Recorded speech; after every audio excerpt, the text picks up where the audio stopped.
কি হইলো? কি ভাবতাছো? ভাবতেছি বাপের বাড়ি থেকে শ্বশুর বাড়ি কত ভালো। মানে?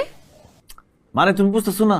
বাপের বাড়িতে সবসময় কত গালি শুনতাম, আর শ্বশুর বাড়িতে খালি আদর আর আদর। বাপের বাড়িতে খাইতাম আলু ভর্তা আর ডাইল, আর শ্বশুর বাড়িতে মাছ মাংস পোলাও কুরমা খিচুড়ি কত কি। বাপের বাড়িতে থাকতাম ভাঙা ঘরে, আর শ্বশুর বাড়িতে আলিশান বাড়িতে।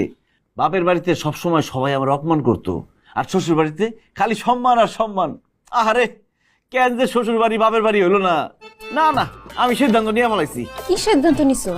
আমি এখন থেকে আমার শ্বশুর বাড়িতে থাকুম, বাপের বাড়িতে আমি আর কোনোদিন যাবো না। কি করতেছো তুমি? সত্যি? অবশ্যই সত্যি। শ্বশুর বাড়ির এত আদর যত্ন, এত মজার মজার খাবার, এইগুলা ফালাই আমি বাপের বাড়ি যাবো কি মরতে?